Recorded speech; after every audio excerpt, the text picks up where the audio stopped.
Okay, ladies and gentlemen, the session is being recorded. We can start. I trust everyone can see my screen. We'll start off with a few revision questions that we ended off with last week.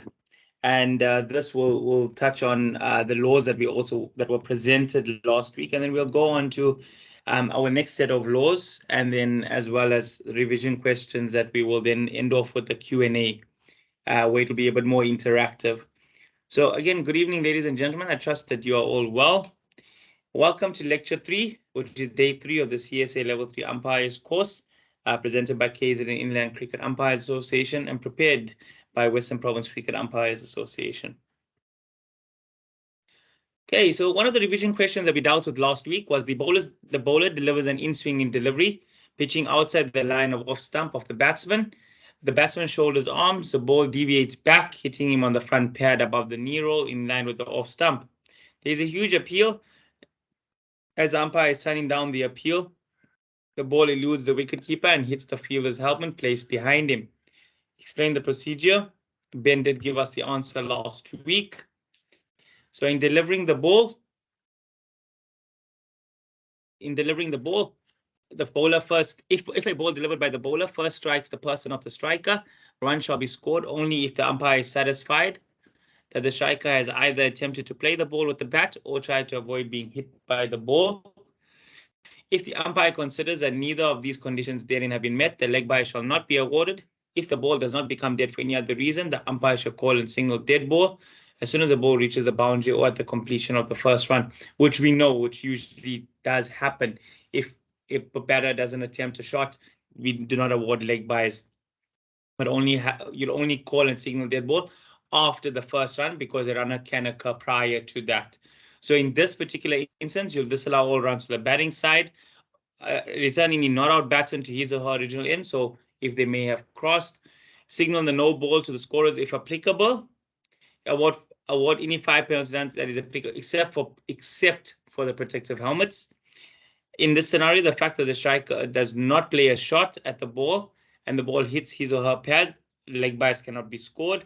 As soon as the ball hits a protective helmet of the fielding side, the ball is automatically dead, as we know, and no awarding for penalty runs to the batting team. Why? Because no shot was offered. All right. As you are standing upright to the stumps, the bowler decides to deceive the batsman by delivering the ball 1.5 meters behind the bowling crease. As you're focusing on the popping crease, you notice through your peripheral vision the ball passing you. So in essence, the bowler has delivered the ball behind you. Okay, you call and signal dead ball as soon as you see the ball passing you, because you're not sure how it was delivered. The ball will not count as a legal delivery, so it does not become, it has to be re-bowled. So it does not become a normal delivery where the batsman is now cannot get anything from it because you've already called dead ball, so you cannot count it because the batter loses out in that instance. Any runs scored or attempted in that delivery are to be disallowed. So sort of replay that entire ball, return the batters to the original ends if necessary, and you'll warn the bowler that any further deliveries bowled from behind the umpire will be considered as time wasting. And then just some on-field technique, like we were chatting about earlier, you may have heard, field technique is quite important. You'll consider standing back further from the stumps. And again, you'll make your mark and stuff like that prior to the game. So just ensure that you've given yourself enough distance from the stumps. All right, so the striker, next question. The striker does not attempt to play the ball. The ball strikes him on his pad and deflects to a short fine leg position. The non-striker calls for a quick single. Before the non-striker can make his ground, the strikers and the wicketkeeper has broken the stumps of the ball. There is an appeal by the fielding team. We did discuss earlier with regards to this, whether run-out can be scored or not, or whether run-out can happen or not. If the umpire feels that leg byes are not to be awarded and the ball does not become dead for any other reason, the umpire shall call and signal dead ball as soon as the ball reaches the boundary or at the completion of the first run. So in this scenario, the non-striker should be given out and run out. Why? Because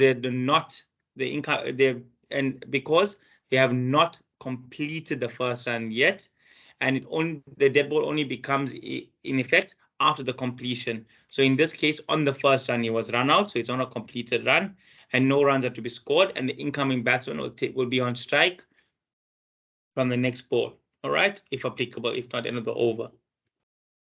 So, ladies and gentlemen, we'll get on to law 33. So I've decided that tonight we'll just go through dismissals. All right, so we're going to touch on the various modes of dismissals that will come out in your level 3 examination. You'll remember from level 1 and level 2 that they do talk about dismissals, and especially in your level 1, which I've just given a course on that in KZNCU. Level 1 was quite but more with regards to pictures. So there was more animations and stuff like when it came to dismissals. So you'll remember those, especially when it came to your LBW, etc. With regards to that. So here you'll go a bit more in depth, a bit more explanation. So just take note of how we're going to be discussing it. Law 33, court. I do apologize. I am going to exit and come back into this because I need to include computer audio. There we go. I've now put it with computer sound. So that should be back up on our.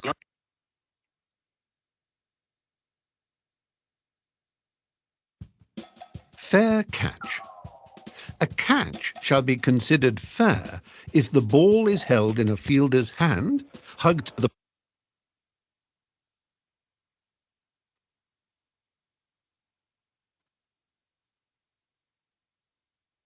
I do apologize, ladies and gentlemen. I'm not too sure what happened there. to the body of the catcher or accidentally lodges in his or her clothing, helmet, or protective equipment. But of course, this being cricket, it isn't always that simple. If a fielder deliberately uses an item of clothing to try to catch the ball, it is not out, and 5 penalty runs are awarded to the batting side.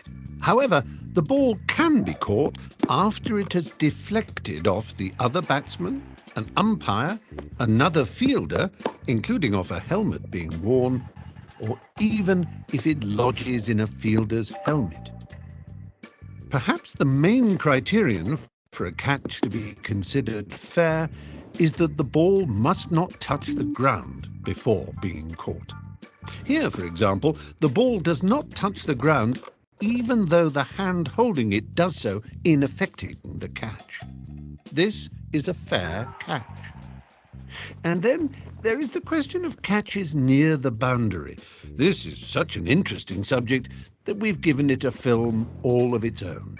To catch up on everything to do with catching, simply refer to Law 33 in the Blue Book. Okay, ladies and gentlemen, I trust everyone could hear that. I am going to replay it just for everyone's knowledge. Please take note of the video. Fair catch. A catch shall be considered fair if the ball is held in a fielder's hand, hugged to the body of the catcher, or accidentally lodges in his or her clothing, helmet, or protective equipment. But of course, this being cricket, it isn't always that simple. If a fielder deliberately uses an item of clothing to try to catch the ball, it is not out, and 5 penalty runs are awarded to the batting side. However, the ball can be caught after it has deflected off the other batsman, an umpire, another fielder, including off a helmet being worn, or even if it lodges in a fielder's helmet. Perhaps the main criterion for a catch to be considered fair is that the ball must not touch the ground before being caught. Here, for example, the ball does not touch the ground even though that holding it does so in effecting the catch. This is a fair catch. And then there is the question of catches near the boundary. This is such an interesting subject that we've given it a film all of its own. To catch up on everything to do with catching, simply refer to Law 33 in the Blue Book. Ladies and gentlemen, I am on my device as well, and I do notice that this video is quite slow. I will share the link, and you're more than welcome to also peruse through the video or videos of the laws of cricket on YouTube. I will share the link in my next email that I send out. Let's moving on. All right. So when it comes to catches or batter being out caught, one needs to also take into account whether runs will be scored or what takes precedence in the sense of maybe there might be more than one dismissal that could be aligned in that particular delivery. So if the striker is dismissed caught, runs from that delivery completed by the batsman before the completion of the catch shall not be scored. So unlike a run out, if you take two and on the third you run out, 2 runs will be scored. All right. But any runs or penalties awarded to either side shall stand. All right. So only penalties will stand. So any runs that the batter completed before being caught, especially if it goes far up and they run 2 and they complete 2, it will be null and void. All right. And now we do know of the new laws where the new batter will always take strike unless it's the end of the over. All right, so the batter being caught, the end that they are at, or that they hit the ball, the new batter will go stand on that end. So if it's in the middle of the over, they'll take strike. As we know, if it's the end of the over, they will obviously be at the non-strikers end, which stands to reason.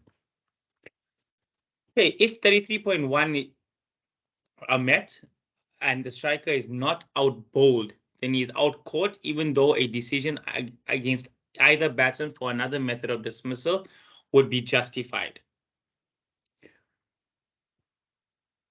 Okay, so bowled is the only one above caught in this particular instance that will take precedence. All right.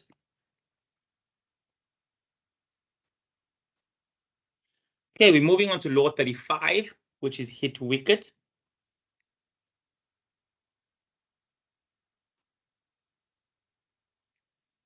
Out hit wicket. The striker is out hit wicket if after the bowler has entered the delivery stride, and while the ball is in play, his wicket is put down by either the striker's bat or person in any of these following circumstances.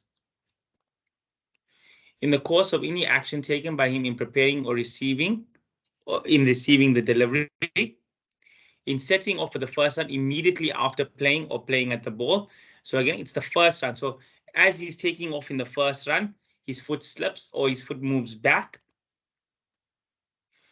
If no attempt is made to play the ball in setting off for the first run, provided that in the opinion of the umpire, this is immediately after the striker has had an opportunity of playing the ball. So again, in setting off for the first run, it must be immediately. So it must be, in your opinion, both times, it must be immediately after the ball. It must not be a substantial amount of time that would have passed. Or in lawfully making a second or further stroke for the purpose of guarding the wicket. So this is a big one. A lot of the times, especially if you get youngsters, they know that they can protect their wicket and they strike it with the bat.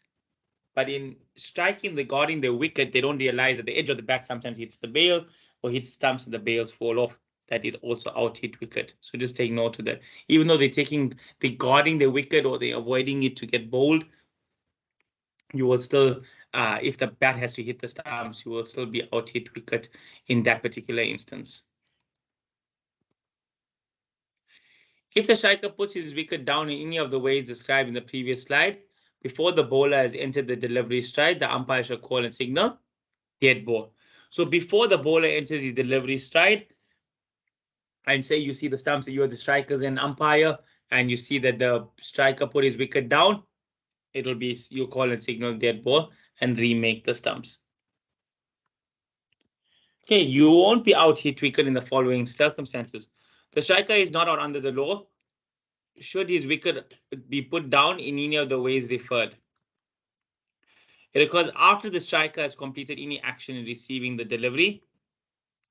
It occurs when the striker is in the act of running, other than setting off in the first run. So in the second run, they decide to dive, for example, and they take out the stumps. He dives straight down or at an angle, and by mistake he hits the stumps. He will not be out hit wicket. It occurs when the striker is trying to avoid being run out or stumped. So again, they take a quick single, and in that he sees a throw coming in, and now he tries to avoid being injured or being hit by the ball. And in that case, he drops to the floor, for example. All right. And in that he doesn't get into his crease, you can see when he is avoiding injury. Okay. The bowler, after entering the delivery stride, does not deliver the ball. Okay, so again, the ball must be delivered for it to become a hit wicket. So if you do get where you call and signal dead ball, where the bowler does not release the delivery, does not release the ball. And in that particular instance, if you in that ball, the batter hit the stumps, you will obviously call and signal dead ball. It has to be, the ball has to be delivered for a out hit wicket. Okay, the delivery is a no ball. So it's easy 1 foot fault, front foot no ball, you call it, and in that the batter decides to go for a big swish and hits his stumps. Okay, you cannot be out hit wicket off a no ball. All right, moving on.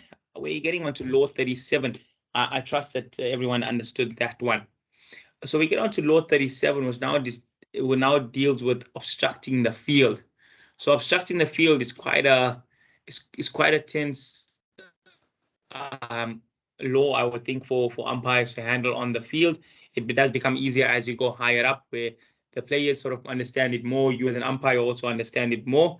But I think at club level, where majority of our umpires that are doing this course are, it's definitely something that one has to take into account, that the players do not understand this law. So again, a lot of them only see it on television. All they see is batter crossing paths or crossing the wicket and getting in line with the throw. That's the only part. But again, we will now delve into law 37.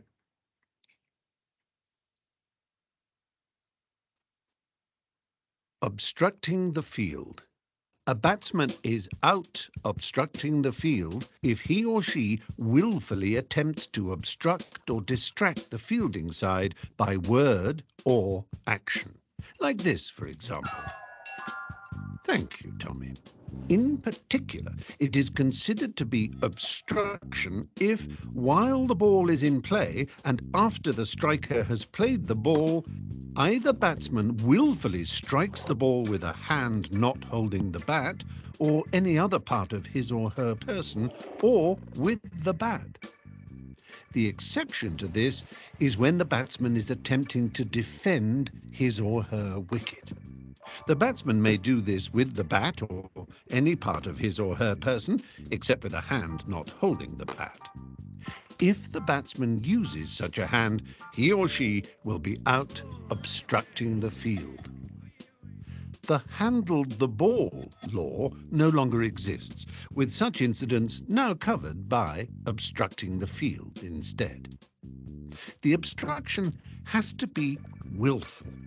Accidental obstruction, or obstruction caused by trying to avoid injury, does not count, and the decision on that is down to the umpire.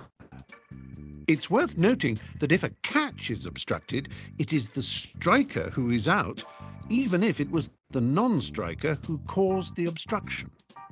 Mind you, it's not always an easy decision.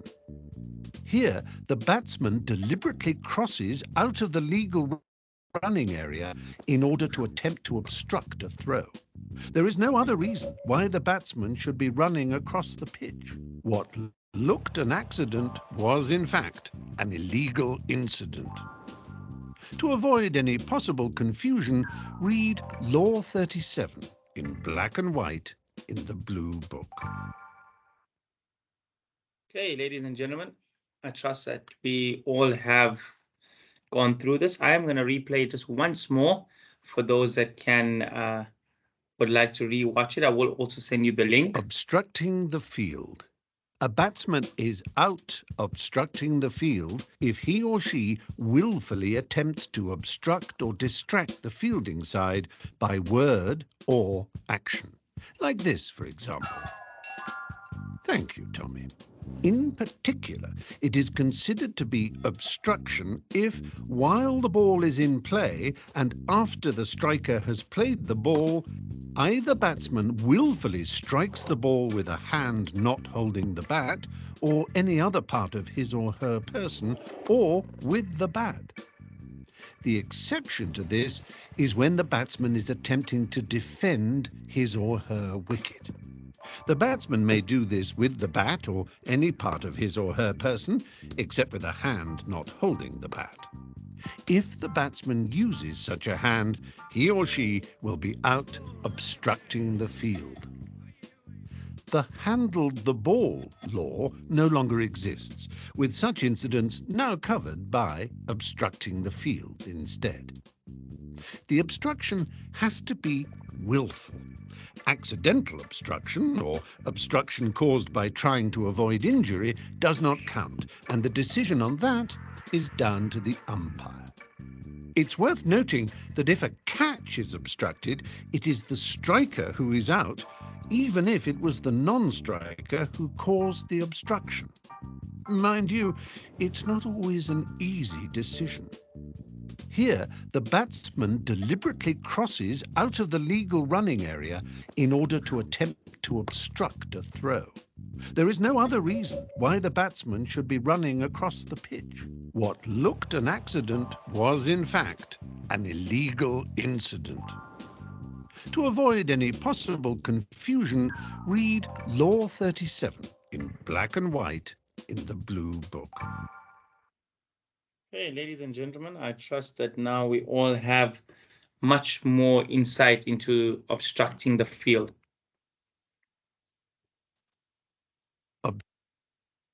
Hey, when it comes to obstructing the field, we have to deal with run Sorry, scored. Zuma.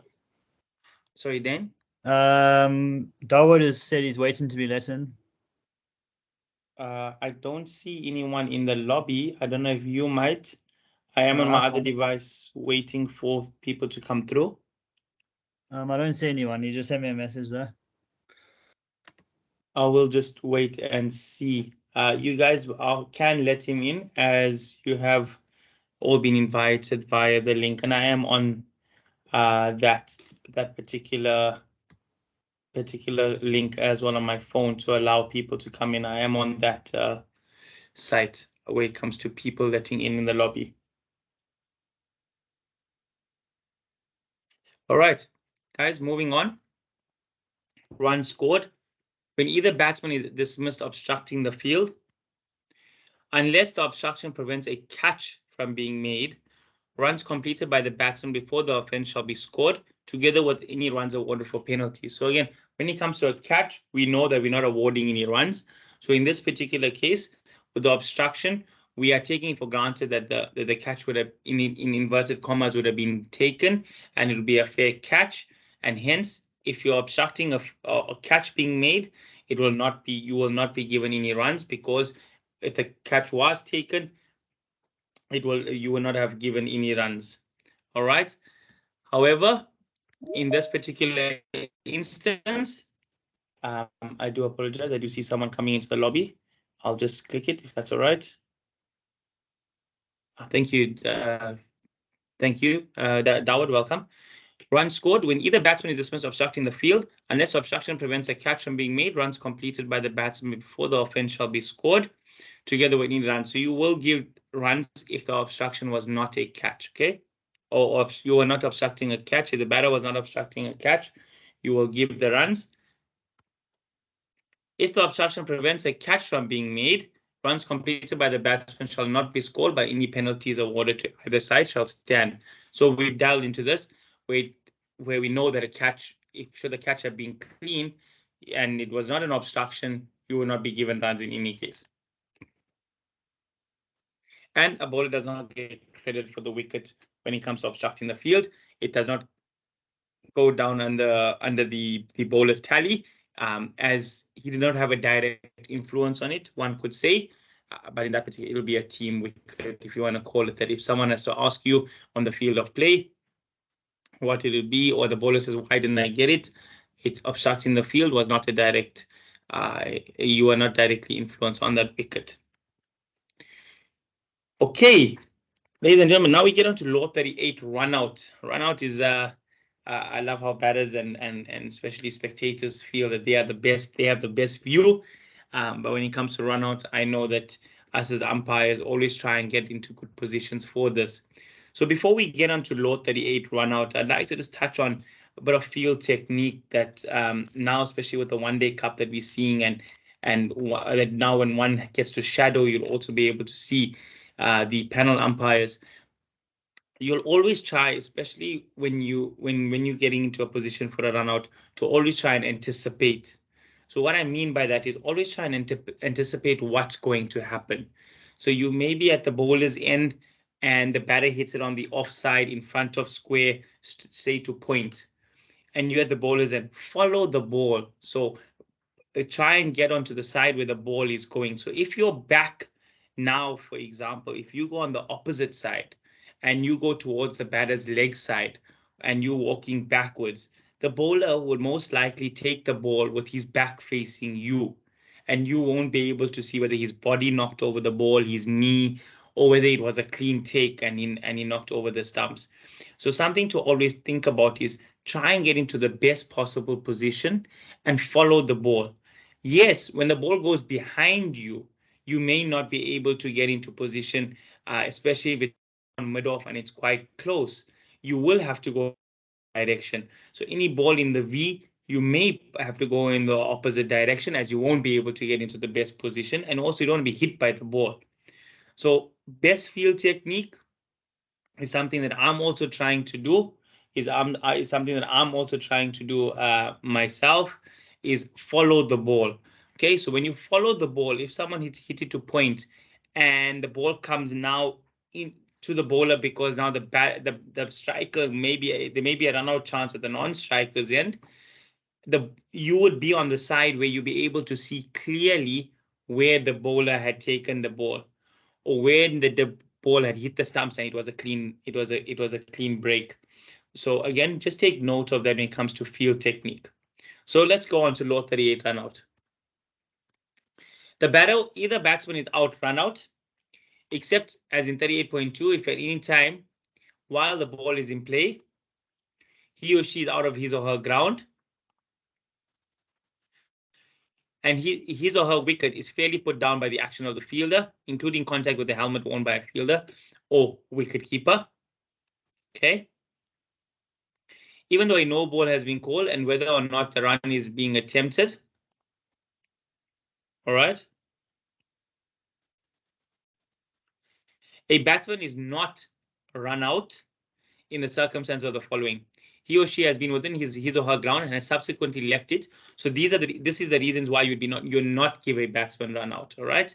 If he or she has been within his or her ground and has subsequently left it to avoid injury. Okay, so sometimes you may get it where the batter puts his bat down and the ball comes in quickly, and the only way to move is sort of back, and that's a natural instinct movement, and they're out of the crease and the wicket is put down. Okay, the ball has not subsequently touched a fielder after the bowler has entered the delivery stride before the wicket is put down. So remember, it has to touch a fielder before the wicket is put down. Okay, so being a slip fielder, being short leg, for example, all right, it must be touch another fielder, not the wicket keeper only. Okay, so in that particular instance, a lot of times the keeper may take off the stumps quickly after receiving the ball, and they say out, run out, out, run out, and when they're celebrating, that will be out stumped. All right, but say it came off a nick, hit the slip fielder, came off the keeper, and went on to the stumps. That will be run out because it subsequently touched another fielder. Okay, the striker is not run out in any of the circumstances below. He or she is out stumped. We just spoke about that now.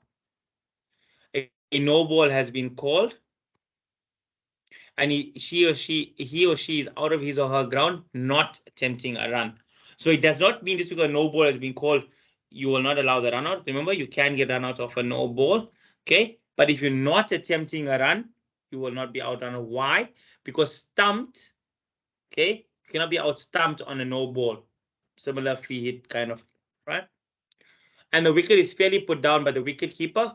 Again, we touched on this without the intervention of another fielder. So the previous example I gave where it touched the slip first, that is an intervention of another fielder, then going on to the wicket keeper, etc. But as long as there was an intervention by another fielder, the run out will stand. But if the wicket is fairly put down by the wicket keeper without any interference or intervention of another fielder, you will not be given out run out. All right. When a no ball has been called. All right. Okay, law 39, stumped.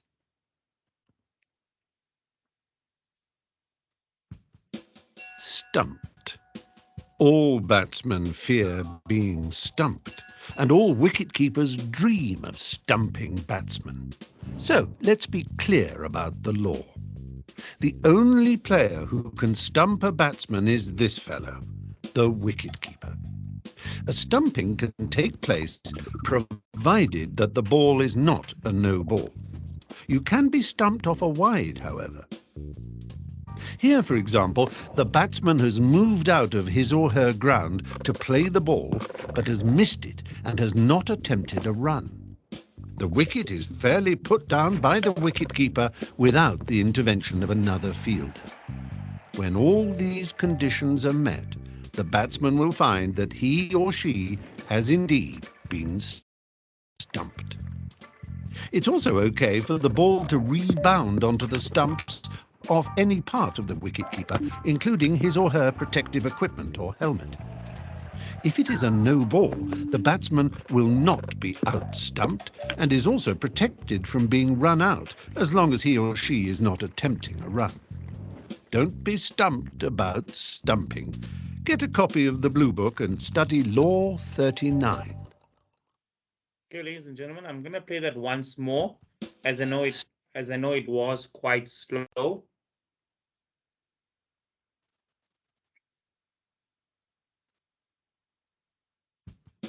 Stumped.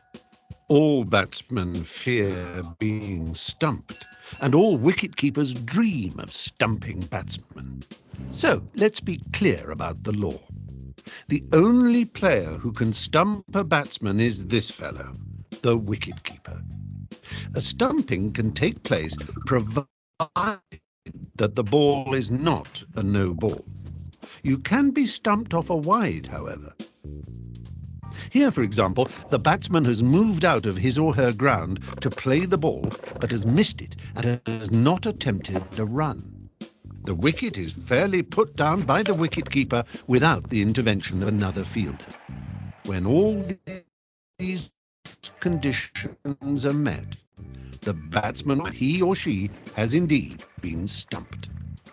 It's also okay for the ball to rebound onto the stumps of any part of the wicket-keeper, including his or her protective equipment or helmet.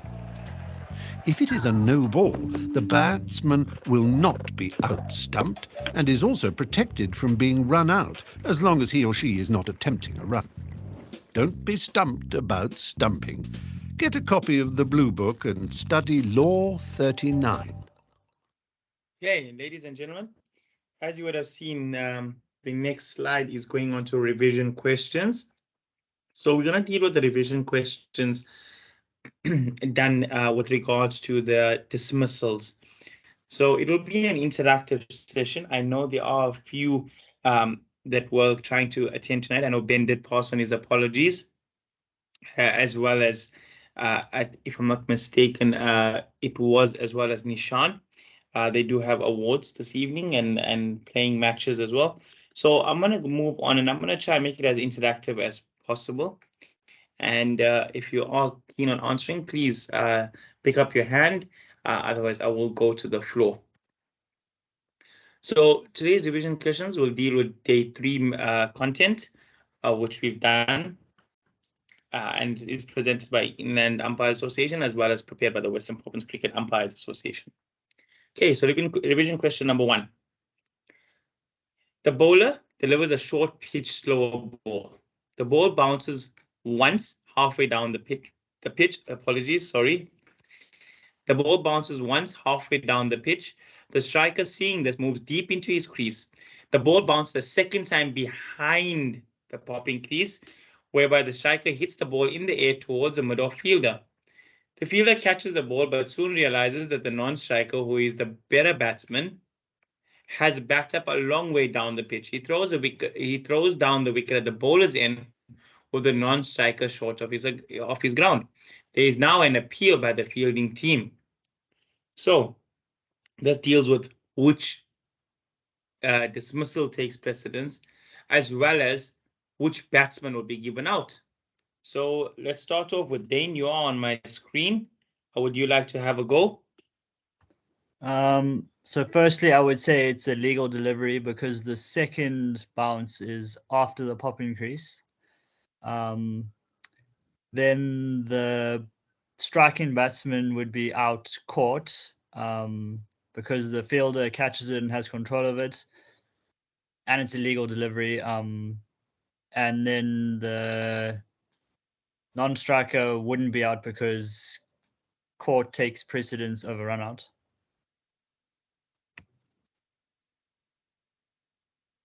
Okay, and which batter now will be on strike for the next delivery, Dane? The new batsman. Okay, unless obviously it was not the end of the over. Yes. All right, let's see what the answer says. The umpire should call and signal no ball, which he or she considers to have been delivered without having previously touched the pad or person of the striker, bounces more than once, or rolling around the ground before it reaches the popping crease. Okay, so Dane, you are correct in saying that it is a fair delivery. Why? Because the second bounce was within the popping crease or after the popping crease. The striker should be given out caught, so well done. The non-striker will not be given out run out, so that's another mark, correct? And if the striker is not out bowled, then he or she is out caught, even though a decision against either batsman for another method of dismissal will be justified. So in this particular instance, the fielder may have thought, hey, shucks, it's a no ball because of the second bounce and insisted on the run out. Hence, they were feeling that the run out should be out.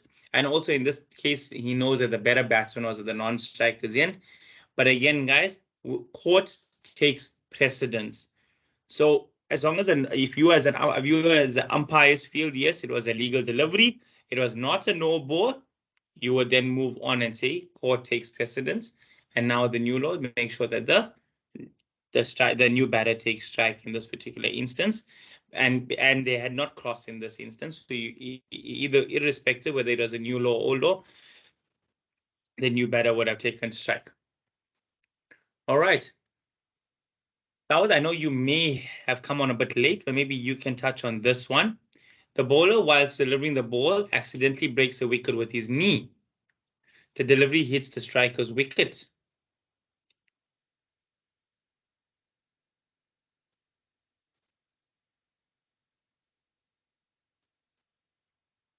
Dawood, can you hear us? Hi, good evening, everybody. Yeah, thanks, Juma. Okay, so the question is: the bowler, whilst delivering the ball, accidentally breaks the wicket with his knee. The delivery hits the striker's wicket. It's not out, and it is a no ball with regards to this scenario. Okay, short and sweet. Well endowed. You looked at the mark allocation. That's something I always would like to just stress to you guys. Look at the mark allocation. So if we go back to the previous question, it would have been a 3 to 4 mark question.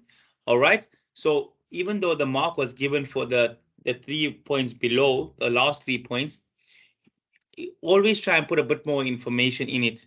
So you can say, like Dane said, the second bounce was after the popping crease, which makes it a fair delivery. Again, guys, humans are marking our paper, and that particular instance, you could be looking for marks and stuff like that, and they can award marks in that sense. It's like, again, marking is now the big question. The marking is now the big question when it comes to matric marking and stuff like that, and looking for marks. And again, always try and look at the mark allocation and put more information that's required. So Dawood, going on to the question that you are answering, either umpire should call and signal no ball if other than in an attempt to run out the non-striker, the bowler breaks his wicket. Bowler breaks the wicket at any time after the ball has come into play and before the completion of the stride after the delivery stride. This shall include any clothing or object that falls from his or her person that breaks the wicket. So, Daud, congratulations, well done. It is a no ball. Okay. Question number 1 now when it comes to, this is a scenario-based question. All right, opening bowler Paul pulls up with a groin strain after his 5th over at 10:48 during a provincial 3-day match. After on-field treatments, he leaves the field at 10:50. There is a drinks break from 11:10 to 11:14. He comes back onto the field of play at 11:40. Lunch is taken at 12:20, and the captain tosses the ball to Paul to bowl the first over after lunch. What actions will you take, if any? Nikhil, would you like to attempt this? I will. May I just have a second to read over it again? No problem.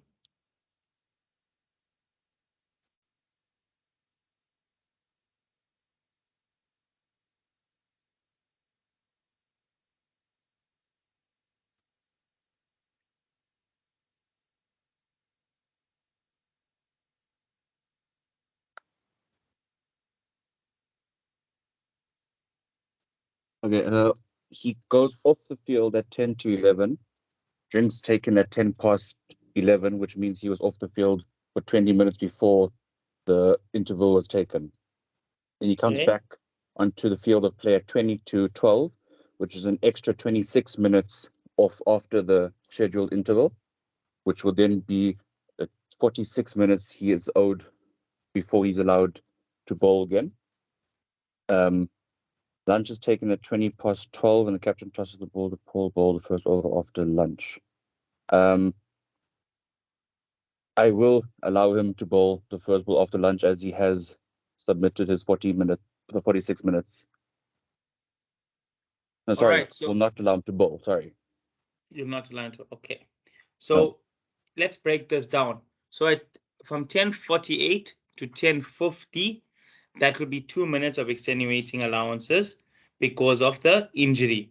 Okay. So you will not take him off at 10:48, even though that's when the injury occurred. You will only once he's left the field. So the time that he's left the field is when you would mark him down. So correct, Nikhil, 10:50 is when you would start till 10:10. If you want to break down the sessions or break down your time, that's 20 minutes. Okay, and then from 10:14, because remember drinks is no for him or against him. So from 10:14, you would then go on, and he comes back on at 11:40. So that's 26. So you're saying 46 minutes. All right. And then you've now obviously taken the interval is at 12:20. So that's 40 minutes from 11:40. All right. So the umpires need to take the time when Paul leaves the field at 10:50. Like I said, the 2 minutes that were taken for the treatment on field will be extenuating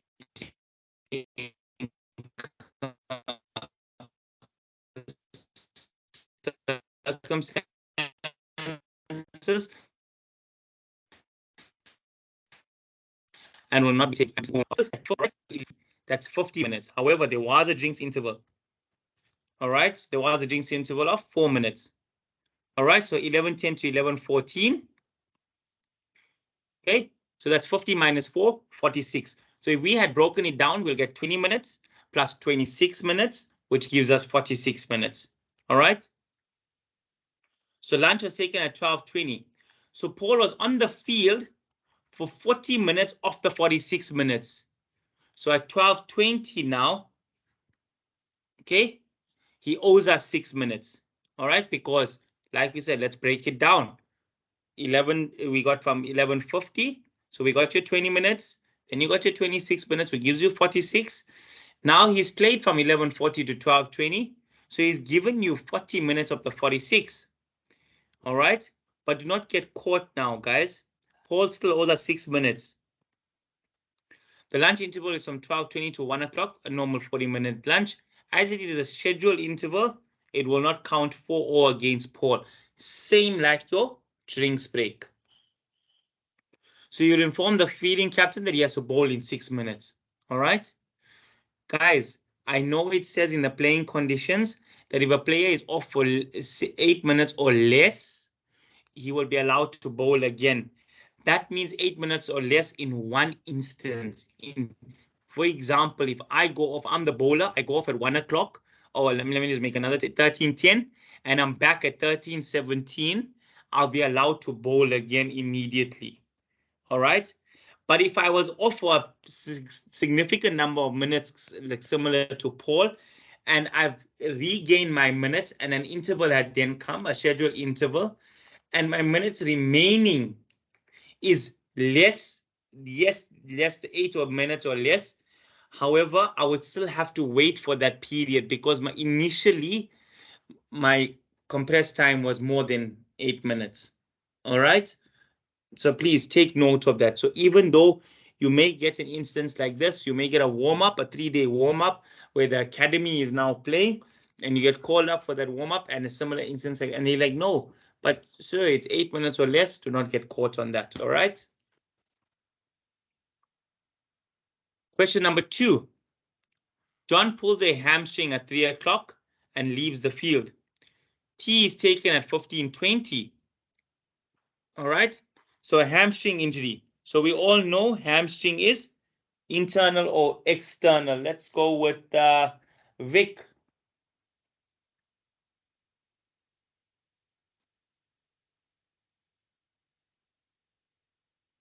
Vic, can you hear us? Would a hamstring be internal or external? Yeah, I think Vic can't hear us. Dawood, would you like to have a go on that question before I carry on with the scenario?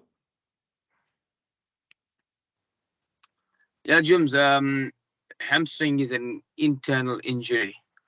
There was no external injury to that. He did not take a blow, for example. He did not injure himself on an external way. So hamstring would be regarded as an internal injury. Correct.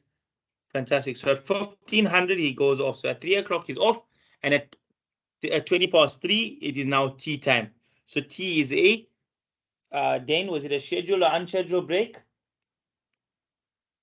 Scheduled break. Okay, good. So John returns to the field at 15:50. All right. Now we know, okay, John returns to the field at 15:50. At 16:10, the batting captain declares and asks you when John can bat. What is your response? So we're looking at 15:20 to 15:50, which is 30 minutes. Dawood, would you like to have a go? And then we go on to Dane for the next one.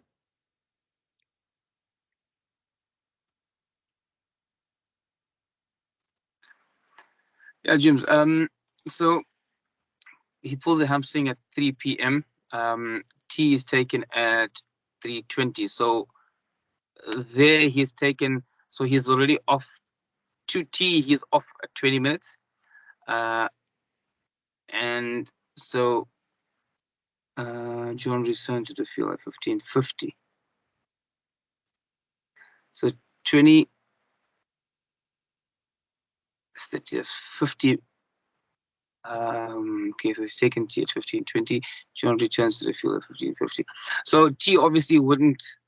T is a scheduled drinks break, so that wouldn't count for him or against him. And John returns to the field at 15:50. So it's 20 minutes. The batting captain declares, and he asks, James, I think he's off for 20 minutes. And at 16:10, that would also be 20 minutes. So I think he'd be able to bat, James. Okay, let's see what our response is. Okay, John left the field at 1500. So point 1 we've got. Okay, T is taken at 15:20. So the T interval. So at the T interval, John owes us 20 minutes. Everyone happy with that? All right. Remember, guys, that's why I mentioned when I said 15:50, 30 minutes. All right. But the T interval is 20 minutes. So T is from 15:20. So now we know that from 15:40 to 15:50. So we had initially from 1500 to 15:20, which was 20 minutes. Then you would know that at 15:40 to 15:50, play would have continued. Okay. However, the 20 minutes that TY had the interval will not count for or against John. He returns to the field at 15:50. So he owes us 20 plus 10. So let's break it up now. Break up the scenario into stages. So stage 1, he owed us 20 minutes. The interval happened. Doesn't matter. 20 minutes have surpassed or have passed. Doesn't count for or against him. So drop that out of our minds. Now we'll take 15:40. We return to the field at 15:40 and we play a couple overs. 15:50 comes on. John, I am ready. I'm ready to come back on. John comes back on. So prior to the interval, 20. After the interval, 10. So that's 20 plus 10, which is 30 minutes. Okay. So he returns to the field at 15:50. He owes us 30 minutes. 20 plus 10. Break it down. Batting captain declares at 16:10. So that's only 20 minutes since. Okay. 20 minutes since 15:50. Again, we know that a scheduled interval between innings is a scheduled interval. At 16:10, John was on the field for 20 minutes. So he still owes us a further 10. All right. So John can bat at 16:30. 0 and 5 wickets are down. So do not forget, even though you may think that the play is so short, who loses 5 wickets in 10 minutes? Trust me, anything can happen. So at 16:20, so you'll have your interval changeover. In layman's terms, it'll be the changeover from 16:10 to 16:20. And then from 16:20 to 16:30, you'll allow play. And then John can bat. If 16:31 comes, so John can bat at 16:30 or later. And again, if 5 wickets have fallen prior, he's a go. All right. Moving on to the next question. The striker hits the third ball of the over to fine leg and sets off for a run. The batter completes 3 runs, and as they turn for the 4th run, the fielder that return to the field without permission fields the ball. He throws the ball to the keeper just as the batters complete their 4th run. What actions will you take, if any? Dane? Okay. So as the fielder who returned without permission touches the ball, you call and signal dead ball. The runs. Sorry, then you call and signal 5 penalty runs to the batting side. The runs that are completed will count. That's 3 runs. They didn't cross when the fielder got the ball, so that run was that it was in progress, doesn't count. You then inform the fielding captain of the call and the reasons for the call. You inform the batsman, and then when appropriate, you can inform the batting captain, and then you report the incident afterwards. All right. If a player comes onto the field of play without the umpire's permissions and comes into contact with the ball, in this particular case, he did. All right. Into contact with the ball while it is in play, the ball shall immediately become dead. So again, no run out will occur thereafter. The umpire, well done, Dane. The umpire shall award 5 penalty runs to the batting side. Runs completed by the batsmen together shall be scored with the run in progress had they already crossed. So correct. Well done. So they turn for the fourth run, and then again, just as the batters completed so they turn for the 4th one when the fielder returned the ball. Okay, the ball shall not count as one of the over. The umpires to follow the informing and reporting procedures. So well done. All right. So if they had crossed, all right, at the instant of the offense, so the instant of when the ball touched the fielder without permission, then it would be 4 runs. But if they hadn't, it would be 3 runs. All right. The batter completed 3 runs and did not cross yet when the ball became dead. So the total runs will be 8, 5 for the penalty, 3 for the completed runs. Since the batters did not cross when the ball became dead, the non-striker needs to face the next delivery. So in this particular instance, 3 runs was what you will count. So it's an odd number. So the non-striker needs to be on that end. Since the ball does not count as one of the over, there are 3 more balls remaining in the over. all right, as it was the third ball of that innings, or sorry, of that over. You write down the time, over, and ball, and check at the next interval that the scorers inserted the correct runs in the scorebook. So again, you will signal your 5 penalty runs, and you'll ensure that they confirm that they have recorded 3 runs and may not have recorded 4 runs, for example, because they may not see you change the batter around. They may not check it. So even though you may also have a radio at that point in time, so just ensure you double check that at that point in time, that they also have the correct batter on strike. Okay. I think this one, unfortunately, I could not get crop it. So we'll just go through this. And then we can just take some questions after the revision, okay, or after these questions. At 13:15, the left arm spinner bowls a full length delivery towards the striker. The striker hits the ball against the helmet worn by the City Point fielder. The ball ricochets in the air towards the cover fielder who catches the ball. The fielder, seeing the informed batsman at the non-striker's end is short of his or her ground, throws the wicket at the bowler's end with the non-striker short of his or her ground. All right. So the striker is out caught if the ball delivered by the bowler, not being a no ball. We did touch on this in another example. So the striker is out caught if the ball delivered by the bowler, not being a no ball, touches his or her bat without having previously been in contact with any fielder, and is subsequently held by a fielder as a fair catch before it touches the ground. If the striker is not out bowled, then he or she is out caught, even though another dismissal is justified.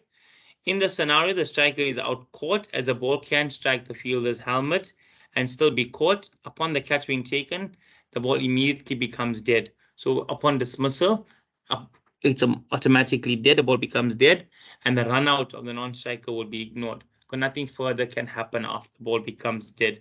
We all note that. Okay.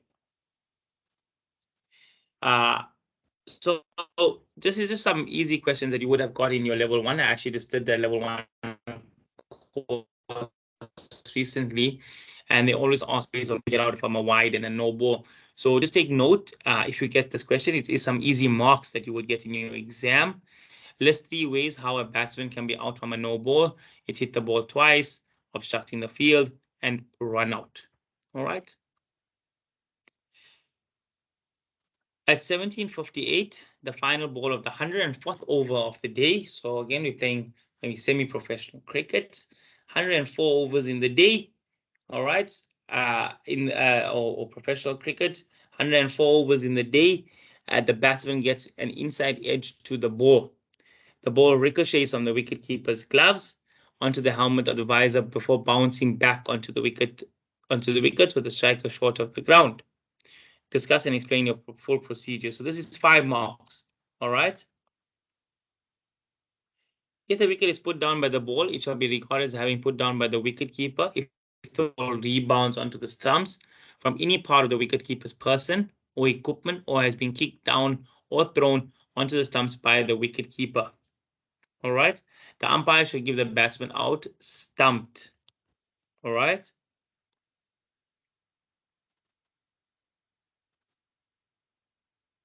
So we've just gone on to that one where we've discussed it. If the wicket, it'll be out stumped because it hasn't touched come off another fielder prior to that, right? It hasn't come off another fielder. So I'm going to touch on now. So like we discussed, ladies and gentlemen, law deals with time cricket, if you want to call it that, test matches. So we've just seen 104 overs in the day. I know many of you must be thinking, what is that? 104 overs is when you play professional cricket. You will see now is 104 overs in the day, as well as in prior to this, when it was semi-professional cricket, was 104 overs as well. And things like that. So you may see 90 overs in test matches, or prior to this, it was 96 at the top level with Dolphins, Titans, etc. But now all standard is 104 overs in the day, if I'm not mistaken. And that's in the playing condition at 16 minutes an hour. So we're now going to touch on a 3-day game. All right. A 3-day game is where you would probably start off now as a level 3s in your academy warm-ups. In a 3-day match, the scheduled close of play is 6 o'clock. All right. At 17:52, which is 8 minutes before the scheduled close of play, Team Blue are 31849 after 115.2 overs of the allotted 120 overs in the day's play. All right, so guys, you may think also 120. Wow, that's never happened. Previously in national weeks, we did have 120 overs in the day. Okay, allotted 120 in the day's play. When the striker who is batting outside his ground to the spinner edges the ball and is caught by the first slip fielder of the wicketkeeper's grill. The umpire calls a no ball for foot fault. The wicketkeeper, seeing the striker who is not attempting a run, is still out of his ground, breaks the wicket before receiving the ball after receiving the ball back from the first slip. There is an appeal from the fielders. All right, so now there's quite a lot to take in. All right, but we're now going to deal with a dismissal. So can I get someone from the floor? Nikhil. Yes. Would you like to have a go for 6 Yes. marks? Due to umpire calling a front foot no ball, the catch behind will not count, and by the keeper attempting a run out, because the striker is not attempting a run, is still out of the ground. Because he breaks the wicket, it'll be given out as stumped and not run out. Okay. Yeah. Would you not maybe consider that there's a fear that there was an intervention by the slip in terms of where it comes off the wicket, the slip's foot, where it says after receiving the ball back from the first slip?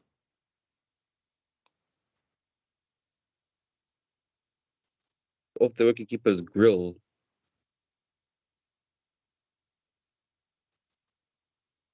Okay, so it obviously was caught by the first slip and then came back from the first slip to the wicketkeeper. So there was an intervention by the fielder.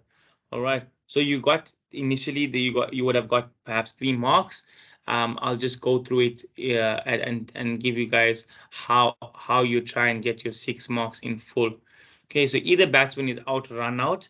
If at any time while the ball is in play, he or she is out of his or her ground and his or her wicket is fairly put down by the action of a fielder, even though a no ball has been called and whether or not a run is being attempted. Okay, so this time there was an action by a fielder, which is a wicketkeeper, but it prior touched the intervention of another fielder, which was a slip fielder. The striker is not out, run out if a no ball has been called and he or she is out of his or her ground, not attempting a run, and the wicket is fairly put down by the wicketkeeper without the intervention of a fielder. All right. So to get 1 mark, you state the law how you would get run out and why you won't get run out on a no ball, why you won't get run out by the wicketkeeper alone. So you will state that. And then in this scenario, there is an intervention from the first slip fielder. So we know he was out caught. So he was caught, but it was not out because of the no ball. So in this scenario, there is an intervention from the first slip fielder before the wicketkeeper breaks the wicket with the striker out of his or her ground. Therefore, the striker will be out, run out, and Team Blue is now all out. And then you will go on to, like we discussed last week, if an innings ends when 10 minutes or less remains before the agreed time for close of play on any day, there shall be no further play on that day. All right, and just because you ended 8 or 9 minutes earlier or 8 minutes earlier in this particular instance, no change will be made to the start of the play of the day. So you're not going to start 8 minutes earlier. So you're not going to come to Maritzburg now and start at 8:52.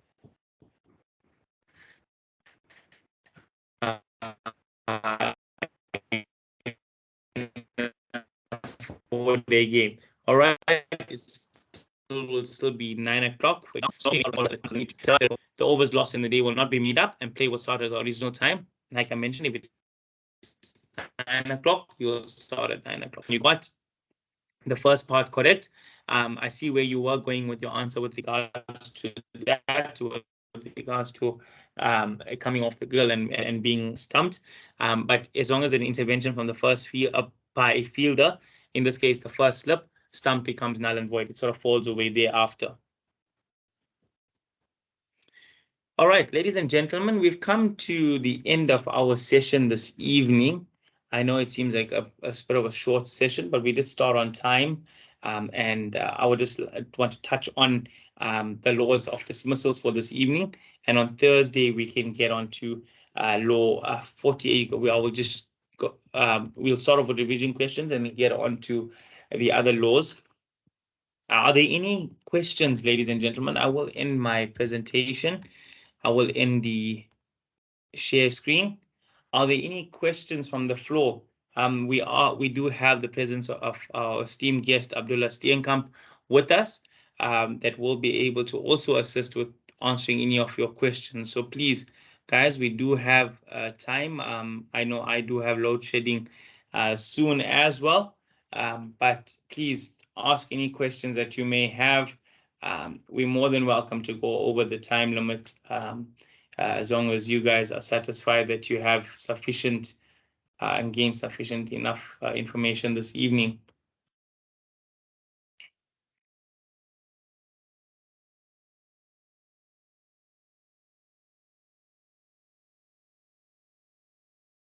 Okay, I see there's no questions coming from the floor. Dawood, your hand is up. Thank you. Dawood, you can go. Good evening, everybody. Good evening to our esteemed guest, Mr. Steenkamp. James, I got a question, right? So basically on the second last scenario, I think it was the second last one, where it was when the batter hit the ball to final leg and they ran 3, and you know that scenario, and the fielder touched the ball without informing the umpire. One of the answers there was, or one of the marks there you did mention was, it shall not count one for the over. My question is, okay, so a bit of a general one, right? When do you remember that it would count one for the over, and in which cases or scenarios it wouldn't count one for the over?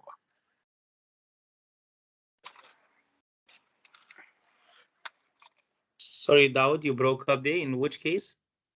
In which cases it would count one for the over, and in which scenarios or cases it wouldn't count one for the over. Because so for me, I would have thought that it would count one for the over, but obviously I was wrong on that, and obviously we learned from these sessions. But I'm just trying to identify when does it count one for the over and when wouldn't it count one for the over. So Dawood, I'll hand over to Abdullah now, which he can come in best with regards to this question. With regards to this particular scenario, it wouldn't count as one of the over because the batter, how do I say, has been he's been infringed, or he hasn't been able to nothing from this delivery is in his favor. Yes, you'd give 5 penalty runs and the runs prior to this, whatever the case may be, but he could have potentially got a boundary, could he not have? So in my opinion, it won't count as in one of the over if the batter has been infringed or something within his rights have been infringed. But I think best, I'll be honest, I can't exactly give you an answer as to when and won't off the top of my head. Abdullah, is it possible for you to come in here?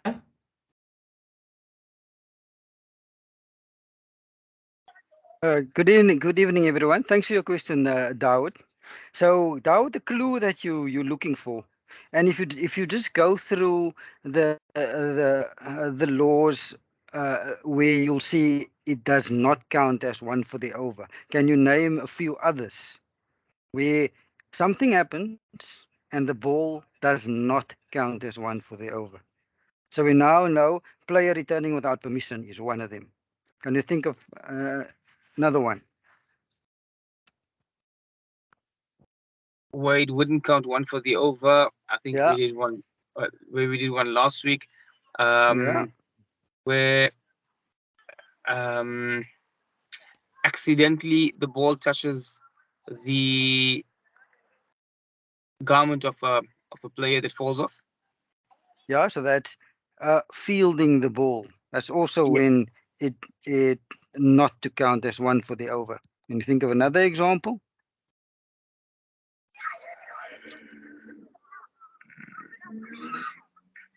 Yo, I'm blank, Mr. Sienk. I'm sorry.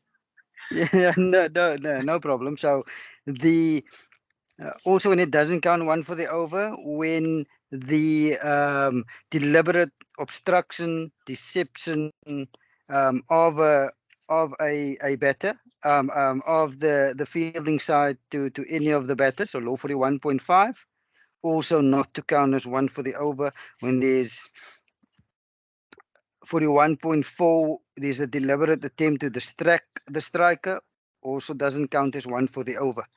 So now, can you see a common denominator in when the ball does not count as one for the over?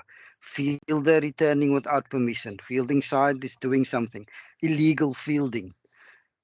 Deliberate obstruction of the batters. Deliberate distraction by the fielding side of the batters. So you'll see a common theme there. Fielding side committing an offense, illegal fielding, returning without permission, distracting the batters, deceiving the batters.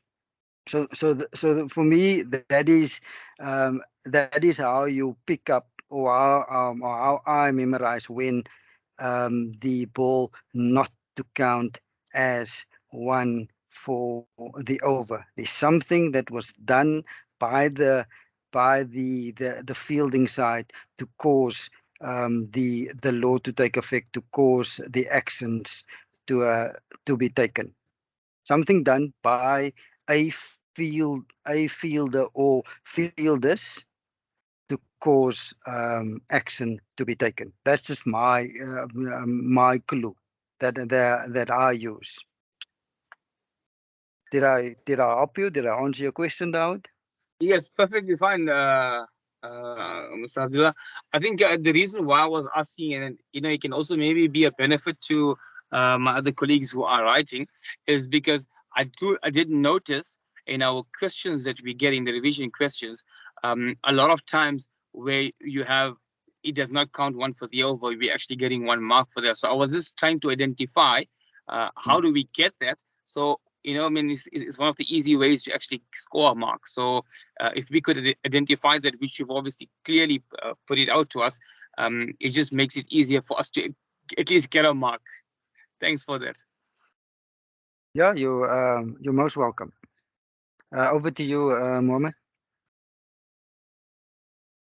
Thank you, Abdullah. Thank you for that. It actually is something that I actually picked up on, and I'll be honest, it's now something that I will try and remember. It's where, and I've written it down myself, is where a fielding team committing and doing something like you said, where you'd ensure that it does not count as one of the over. I mean, that's something we all can learn. So that was, thanks for that question. I think it definitely enlightened all of us. And you're right, any marks you can get, and why not mark here or there can definitely assist and push that percentage up. Dawood, your hand is up. Do you have another question? No, sorry. All right. Yeah, ladies and gentlemen, is there any other questions that from the floor? If I can, Abdullah, is there anything from your side with regards to today's session, especially in preparation for our esteemed colleagues that are going to be writing in the next week or two? Anything from your side before we close? Mohammed, when are the guys writing? Are there more sessions Yes. in the next week or two? Yes, so they'll be writing next week, Saturday. And I will also have it online as well for the 2 gentlemen from Western Province. We will have another session on Thursday, and then we will have one more session just for any revision, etc. next week, Tuesday.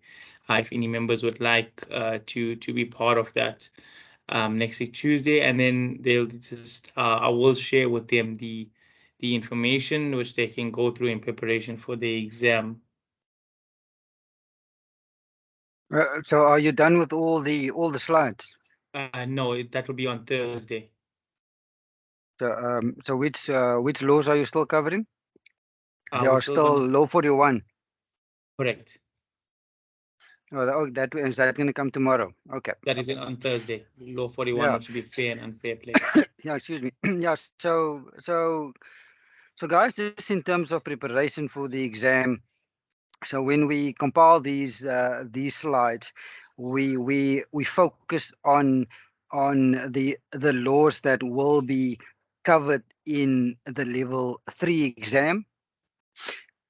Also, what we did when we drew up the revision questions, we use past level 3 exams. Remember, this is a new level 3 that was compiled not too long ago. So we use old level 3 exam questions in preparation for your exam. So focus on the slides, because we've condensed it by only focusing on the laws that will be covered in the exam. It's not like when we did level 1, where we covered about 95% of the laws. Here we focused on the questions that will be in the exam. Only those laws that are examined, that is what we focused on.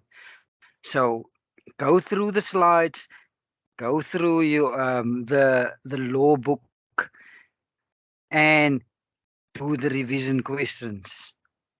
By doing those 3 things, you should pass this exam easily.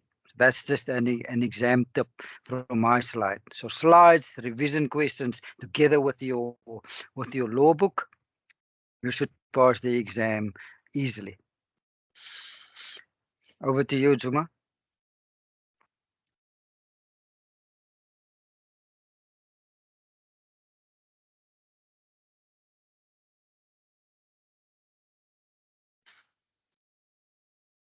Juma, I'm done. Over to you. Thanks, Abdullah. Sorry, I was speaking and I was on mute there. Yeah, guys, you've heard it first from Abdullah. How to prepare best for your exam. Again, we all aspire to be there, so please, guys, just prepare well. This is the first step, or your, one could say, your third step to getting there in a level 3 exam. But just prepare well and give yourself the best opportunity to get your level 3. So on that note, I'd like to thank our esteemed guest, Mr. Abdullah Stiankam, for joining us this evening and for answering any of the questions that the others have had. And I'd like to bring this session to a close, and we'll meet on Thursday evening at 6 o'clock. Thank you, everybody. Yeah, good evening, everyone. Enjoy your evening. Bye, everyone. Thank you, everyone. Goodbye.